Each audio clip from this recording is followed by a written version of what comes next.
Guys good morning, જય શ્રી કૃષ્ણ. તમારું સ્વાગત છે એક ફરી નવા વ્લોગમાં.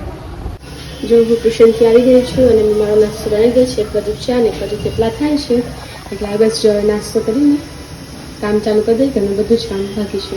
નાસ્તો થઈ ગયો છે ને હવે મેં ઘર ધોવાનું ચાલુ કરી દીધું છે. તો જો બસ હવે ઘર ધોઈ લઈ, કારણ કે શાળનું નાવાનું છે.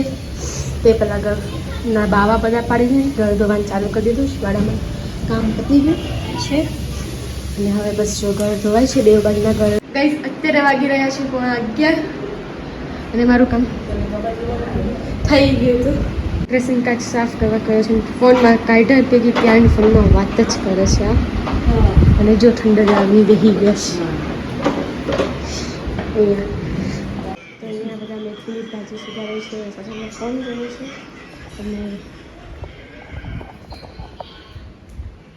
રક્ષિતા લસણ ફોલે છે અને હું કરું છું બાજુમાં બાપુનો ઘૂંટાનું. તો જો ઘૂંટો મેં વાફવા મૂકી દીધો હતો. હવે પીસવાનો હતો તો હું પીસીને આ રીતે ગાળી લીધો છે. ગલીના બધા કૂતરાને અહીંયાથી ભગાડે છે. એ હોય ને એટલે ગલીમાં એક કૂતરો હોવો ન જોઈએ એનું એવું કહેવું હોય. એટલે જો કેમ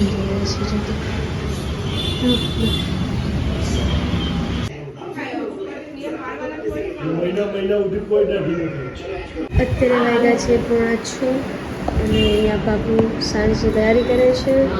અંદર અહીંયા સૂતો છે અને મમ્મી અહીંયા ફોનમાં વાત કરે છે અને બસ જોઈએ. અને રક્ષિતા અંદર કંઈક કામ કરે છે.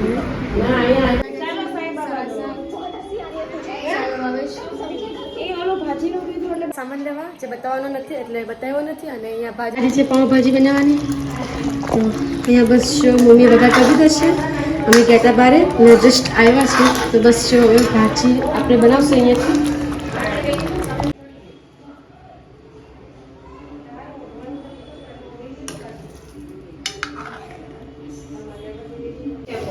હા એ બાયની ઓલી બોટલ લેવાની અને મમ્મામાં નાખી દેવાની.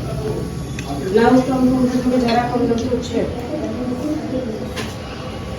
ગાઈસ ખાઈ પીને નવરા થઈ ગયા છે અને જો બધા શું કરે છે. બાબુ બેઠા છે અને જોવે છે ટીવી. જેટલા લાવે છે પણ બાપુ ટીવી જોવે છે. ખબર નહીં કઈ સિરિયલ આવે છે. કઈ સિરિયલ જોવે છે. ઠંડે પાણી પીવે છે. તો મમ્મી અહીંયા પદમ કલર દીધી છે. અર્જન્ટનું બ્લાઉઝ છે તો બસ એ કટિંગ કરે છે એટલે પણ સિવાય જશે.